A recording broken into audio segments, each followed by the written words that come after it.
Assalamualaikum warahmatullahi wabarakatuh. Kita ketemu lagi di pertemuan kelima untuk hari ini membahas perilaku konsumen internet dan macam-macam untuk internet customer, e-service, dan iklan e-commerce.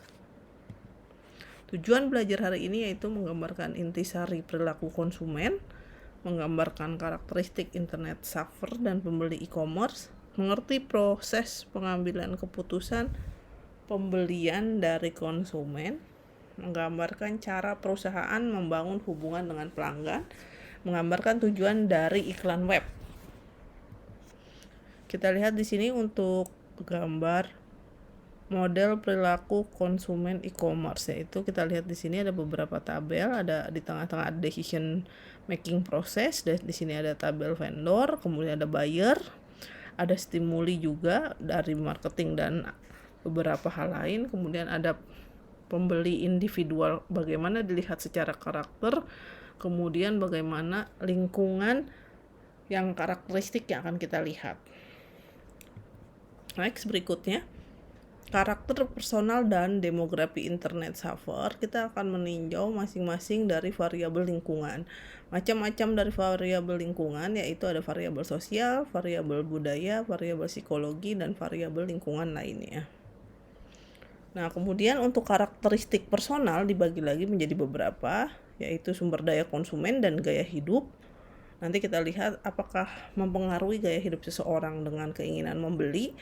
Kemudian ada umur dan jenis kelamin, kemudian tingkat pengetahuan dan pendidikan, sikap dan nilai personal, kemudian ada motivasi dan kepribadian. Nah, kita lihat di sini untuk pasar konsumen dan perilaku pembeli, ada model perilaku pembeli, yaitu tadi sudah dijelaskan di depan, ada stimuli pemasaran, ada produk, harga, distribusi, dan promosi. Kemudian ada stimuli lain-lain, ada ekonomi, teknologi, politik, budaya. Kemudian di sini yang akan mempengaruhinya yaitu bagaimana karakteristik pembeli itu terhadap budaya, sosial, pribadi, dan psikologis. Proses pengambilan keputusan pembeli ada pengenalan masalah, pencarian informasi, ada evaluasi alternatif, ada keputusan pembeli, perilaku pasca pembelian. Kemudian setelah itu ada perilaku setelah membeli. Ada pilihan produk, pilihan merek, pilihan dealer, waktu pembelian, dan jumlah pembelian. Nah, kita lihat dari faktor-faktor yang mempengaruhi suatu perilaku konsumen. Yang pertama ada faktor budaya. Dilihat dari budaya ada subkelas sosial dalam perilaku pembelian itu cukup penting, karena akan mempengaruhi budaya dan penentu fundamental terhadap keinginan dan perilaku seseorang. Maksudnya gini, jadi di dalam budaya itu kan ada orang-orang yang misalnya di kelas sosial yang terpencil, dia cenderung tidak ada keinginan untuk membeli terlalu. Ketika gaya hidup orang di budaya kota besar, dia akan mempengaruhi keinginan untuk membeli. Kemudian ada faktor sosial lagi. Faktor sosial itu yang mempengaruhi perilaku dalam pembelian, seperti kelompok referensi, kelompok keluarga, dan peran serta dalam situasi sosial. Nah, kemudian ada faktor pribadi juga. Faktor-faktor pribadi yang melekat pada diri pembeli itu ada usia, ada gaya hidup, dan ada pekerjaan. Nah, kita lihat beberapa faktor yang mempengaruhi tahap hidup pembelian, kondisi perekonomian, dan kepribadian, dan konsep diri. Kita lihat dulu yang pertama, gaya hidup. Gaya hidup atau lifestyle, jadi pola kehidupan seseorang yang dapat ditampilkan dengan aktivitas minat dan pendapat. Kemudian gaya hidup menampilkan potret jati diri sepenuhnya dari seseorang yang berinteraksi dengan lingkungan. Jadi sekarang lebih cenderungnya orang lifestyle-nya itu banyak yang tidak sesuai dengan realitanya. Ketika dia sudah banyak bergaul dengan lingkungan luar, maka yang ditampilkan adalah lifestyle mereka dengan lingkungan sehari-harinya. Kemudian ada kepribadian dan konsep diri. Kepribadian itu sekumpulan sifat psikologis yang ada pada diri manusia yang menimbulkan respon yang relatif, konsisten, dan bertahan lama terhadap lingkungannya. Bahkan merupakan karakteristik yang melekat pada diri seseorang. Nah, kita lihat ini beberapa psikologis yang bisa kita lihat. Jadi psikologis ini ada 8 tipe, ada inovator, Ada pemikir, ada pencapaian keberhasilan, bagaimana pencari pengalaman, bagaimana pemercaya, kemudian bagaimana berusaha kelas, bagaimana dia pembuat dan bertahan. Nah ini untuk masing-masing ini dia mempunyai karakteristik yang berbeda. Nanti bisa dibaca sendiri uraiannya. Nah ini beberapa dari psikologis yang tadi, yang ini, jadi dia akan mempengaruhi jumlah uang yang akan dibelanjakan di internet. Dari sisi tahun dan experience juga akan menimbulkan grafik yang berbeda tiap tahunnya. Nah kemudian apa sih pengambil keputusan untuk membeli dari sisi konsumen? Jadi istilah orang-orang dalam mengambil keputusan untuk membeli itu ada beberapa. Yang pertama ada inisiator, atau mengusulkan atau memikirkan untuk membeli produk atau service tertentu. Jadi ada orang yang inisiator tuh, banyak orang-orang yang memutuskan dulu baru mikirin saya mau beli baju atau enggak ya gitu. Ada influencer itu kayak sekarang yang di Instagram itu kan ada beberapa selebgram yang di endorse baju lah, endorse jilbab, endorse makanan, minuman. Nah dia influencer, apalagi make up buat cewek-cewek nih. Jadi dia biasanya yang dia pakai itu akan membawa orang influence untuk membeli produk yang dipakai. Tapi belum tentu sih sebenarnya produk yang itu cocok juga dengan yang konsumen beli. Tapi kebiasaannya yang mereka pakai untuk endorse itu, dia akan menjadi influence bagi menarik perhatian untuk konsumen membeli gitu. Jadi influence itu menyarankan dan mengambil keputusan dalam pembelian. Kemudian ada decider, membuat keputusan untuk membeli. Kemudian ada buyer, langsung melakukan pembelian tanpa mikir-mikir. Kemudian ada user atau konsumen, pengguna produk. Nah yang kelima, ada fase pengambil keputusan. Yang pertama ada need identification. Dia harus mengidentifikasikan dulu kebutuhan sesungguhnya dengan kebutuhan yang diinginkan. Kemudian ada information search, mencari informasi. Jadi dia cenderung mencari informasi dulu nih, saya mau beli handphone yang terbaru Samsung tipe berapa nih, saya cari-cari dulu informasi dan membaca speknya dulu. Nah itu model yang seperti itu. Kemudian ada alternatif evaluasi atau mengevaluasi alternatif, mencari sejumlah alternatif dari produk yang dicari. Kemudian ada purchase dan delivery, pembelian dan pengiriman. Kemudian after purchase dan evaluation. Nah ini faktor-faktor psikologis juga di mana seseorang ingin melakukan pembelian dipengaruhi 4 faktor, yaitu motivasi, persepsi, pembelajaran, dan keyakinan dan sikap. Yang pertama itu motivasi, dorongan pada diri seseorang untuk mengekspresikan kebutuhannya yang bersifat biogenik dan bersifat psikogenik. Jadi motivasi itu jadi dia berpikir nih, kalau saya beli baju ini saya bisa jadi cantik atau bisa jadi ganteng. Nah itu adalah motivasi, dorongan dalam dirinya untuk mengekspresikan apa yang dibutuhkannya. Kemudian yang kedua, persepsi, proses yang dipakai oleh individu untuk memilih, mengatur, dan menafsirkan. Masukkan informasi yang membentuk gambaran mengenai dunia yang berarti baginya. Kemudian ada pembelajaran, perubahan dalam perilaku seseorang yang timbul karena pengalaman. Nah ini juga faktor-faktor psikologis untuk melakukan pembelian. Kemudian yang keempat ada keyakinan dan sikap, gambaran pemikiran yang dipegang seseorang tentang sesuatu.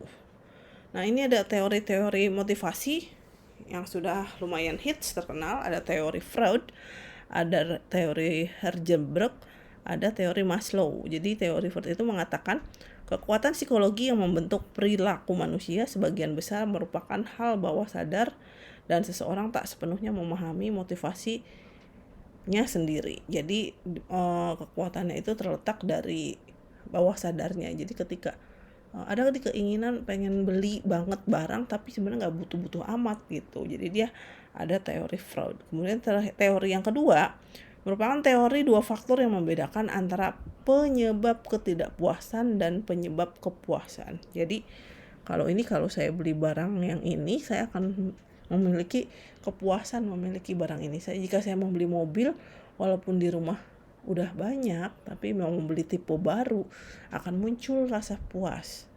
karena ini limited edition. Nah, itu tentang puas dan tidak puas terhadap pembelian suatu barang. Kemudian ada teori Maslow. Teori ini menjelaskan mengapa seseorang didorong oleh kebutuhan tertentu pada waktu tertentu.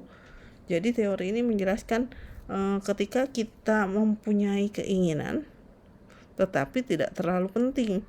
Jadi atau kita membeli sesuatu barang yang jumlahnya atau barang ini untuk jangka panjang, seperti pembelian akan elektronik, misalnya pembelian akan mesin cuci, kulkas. Nah, itu kan untuk kebutuhan-kebutuhan tertentu untuk waktu tertentu, karena kalau elektronik itu kan jangka waktunya panjang, 5 tahun umur ekonomisnya. Jadi menurut teori Maslow seperti itu. Nah, kita lihat di sini ada piramid menurut teori Maslow. Jadi hierarki kebutuhan menurut kebutuhan Maslow ada 1 sampai 5, di mana paling rendah itu 1, kemudian paling tinggi 5. Kita lihat 1 itu dikatakan kebutuhan psikologis yang paling mendasar. Yang kedua adalah kebutuhan keamanan. Yang ketiga ada kebutuhan sosial. Yang keempat kebutuhan penghargaan. Jadi misalnya gini, jadi kalau misalnya saya punya mobil makin banyak, orang makin menghargai saya. Nah, kelima, ketika saya mobilnya banyak, saya dikatakan orang mampu, orang kaya. Jadi yang kelima itu paling tingginya kebutuhan untuk aktualisasi diri. Nah, itu untuk teori Maslow juga bisa dibaca oleh piramid ini. Kemudian ada peran dalam keputusan pembelian. Nah, keputusan pembelian atau kita membeli suatu barang ada perannya, yaitu yang pertama inisiator, pemberi pengaruh, pembeli, pengambilan keputusan, sama pengguna. Nah, ini peran-peran yang kita jadikan beberapa proses untuk keputusan pembelian. Nah, kita lihat ini tahapan proses keputusan membeli. Jadi kalau kita lihat simpel dan sederhananya, mau belanja di Shopee aja kok kita perlu mikir yang lama gitu. Tapi sebenarnya kalau ada uangnya kan kita nggak perlu mikir-mikir gitu kan. Nah, kita lihat di sini. Pertama yang di tabel yang atas, keterlibatan perilaku dari pembelian. Nah, ini kita lihat tabel yang pertama, perbedaan besar antara merek. Jadi perilaku membeli itu rumit. Jadi dia dilihat dari besar atau tidaknya merek tersebut. Kemudian perilaku lebih membeli mencari variasi. Jadi dari merek itu dia membandingkan. Kemudian perbedaan kecil antara merek. Jadi yang berikutnya, perilaku itu membeli itu berusaha mengurangi ketidaknyamanan. Maksudnya gimana? Kalau saya beli yang bermerek berarti udah jaminan nih barangnya bagus. Tapi ketika saya tidak membeli yang murah tapi tanpa merek, berarti saya merasakan tidak nyaman karena barang yang saya beli bisa cepat rusak gitu. Kemudian perilaku membeli karena sudah kebiasaan. Nah, ini kebiasaan membeli yang murah gitu bisa jadi. Tapi yang lebih kelihatan jadi keterlibatan rendah, dia lebih mencari variasi. Nah, kemudian untuk tabel yang bawah, tahapan proses keputusan pembelian ada pengenalan masalah. Jadi apakah butuh atau tidak suatu barang? Kita lihat dulu nih pengenalan masalahnya, kemudian pencarian informasi, kemudian dievaluasi alternatifnya, kemudian baru keputusan membeli, baru muncullah perilaku setelah pembelian. Nah, ada beberapa sumber informasi dalam keputusan untuk menuju pembelian. Yang pertama, maksudnya gini, kita kalau mau membeli sesuatu itu sumber informasinya dari mana sih? Kita ingin membeli suatu produk atau barang, sumber informasinya dari mana? Yang pertama dari sumber pribadi. Sumber pribadi itu bisa keluarga, bisa teman, bisa tetangga, bisa sahabat gitu. Kemudian yang kedua bisa sumber komersil, yaitu bisa datang dari iklan TV, iklan media cetak, iklan sosmed yang saat ini sedang gencar-gencarnya. Kemudian bisa dari tenaga penjual, bisa juga dari kemasan produk ya. Kemudian yang ketiga sumber umum, ada media, ada asosiasi, ada lembaga riset. Kemudian yang keempat ada sumber pengalaman, kemudian ada pengguna, ada memperhatikan. Jadi ini sumber pengalaman, jadi dari cerita orang bisa. Kemudian yang kelima ada media elektronik, yaitu internet yang sekarang sering kita gunakan. Nah, kemudian muncullah nih Tahapan evaluasi alternatif menuju keputusan membeli. Nah, kita lihat dari sini evaluasi alternatif tujuan membeli ada 2 di sini, sikap orang lain atau situasi yang tidak diperkirakan, baru keputusan membeli. Nah, berarti kita lihat nih di sini. Di sini ada gambaran sebagai tabel keputusan dalam membeli barang. Kita bisa lihat di sini. Next juga ini model keputusan konsumen dalam internet. Beberapa customer satisfaction di sini bisa melihat dari misalnya ada dia belanja di trust in web shopping, belanja di website yang sudah trusted. Kemudian security-nya juga sudah bagus. Nah, banyak hal-hal yang bisa kita lihat dalam tabel ini. Ya, kemudian ini model-model trust e-commerce juga. Jadi e-commerce yang sudah terpercaya itu mendorong kita atau mendorong customer untuk membeli lebih nyaman. Jadi seperti yang kita ketahui sekarang orang lebih beralih ke belanja dari sisi e-commerce di zaman pandemik ini.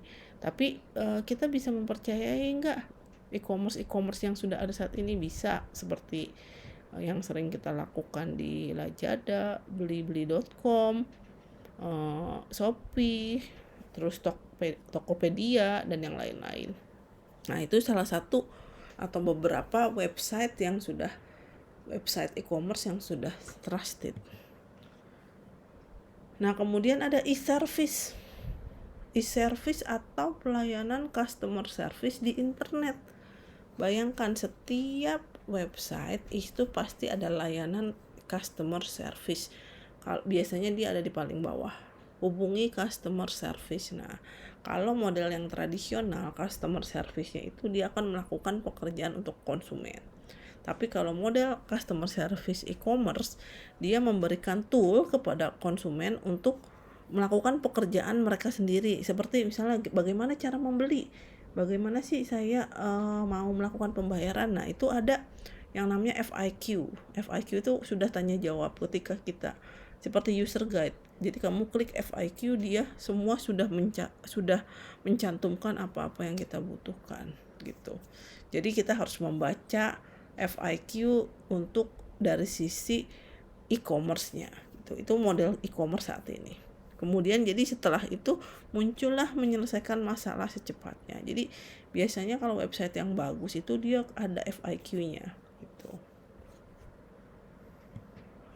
Kemudian ada e-service.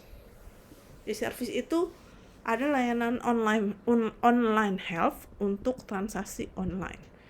Jadi bisa real time membantu kita ketika kita mengalami gangguan atau apapun yang kita butuhkan. Ada beberapa di sini, ada foundation of service, kemudian namanya itu pemenuhan order yang efektif dan bertanggung jawab. Kemudian ada customer center service, jadi pelayanan inti, pelacakan order, konfigurasi, security trust, ada value add service tambahan, online outation, online training dan education. Kemudian ada customer service tool. Nah, ada web page yang menarik digunakan untuk menyimpan pembelian dan pilihan. Kemudian informasi konsumen langsung nih, maksudnya ini misalnya setelah kita berkunjung ke website e-commerce, kemudian ada beberapa kita bisa masukkan ke keranjang belanja dari e-katalog. Nah, model yang seperti itu kita bikin secara web page-nya yang menarik. Jadi ada warna-warna, kemudian ada kemudahan dalam berselancar di website tersebut. Nah, itu salah satu customer service tool yang menarik kita sediakan. Kemudian FIQ juga yang tadi saya bahas, konsumen dapat menemukan jawaban dengan cepat. Jadi ketika saya kesulitan nih, gimana sih membayar biaya pengiriman, lewat transfer bank apa aja nih yang disediakan. Nah, dengan membaca FIQ ini kita bisa menemukan jawabannya dengan cepat. Kemudian tidak customize, jadi tidak ada perasaan personal dan tidak ada kontribusi dengan pemasaran. Nah, ini tidak bisa di customize jadi tidak ada bagian-bagian yang melalui baper-baper dan seperti itu tuh tidak ada. Kemudian ada tracking tools atau tool pelancakan atau search engine.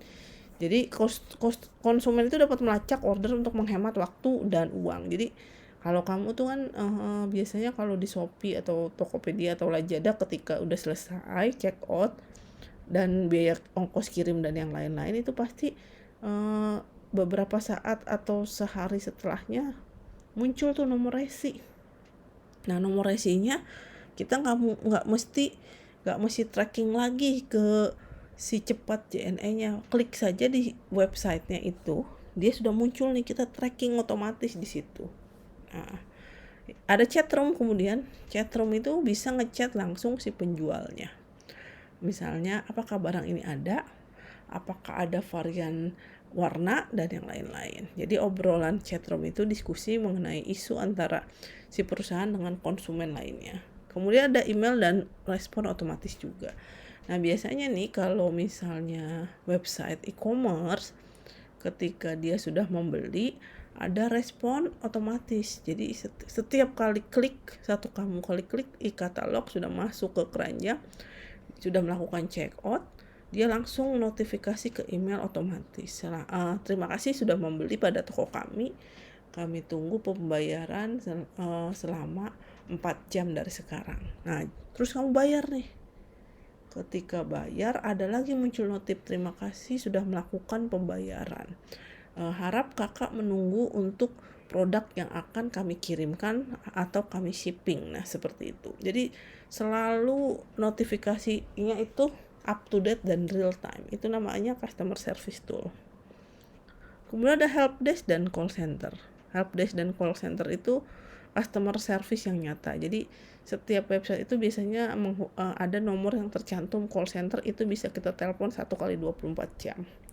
Kemudian ada troubleshooting tools, memandu konsumen dalam memecahkan permasalahannya. Nah, kemudian ada iklan web. Kenapa sih kita butuh iklan web?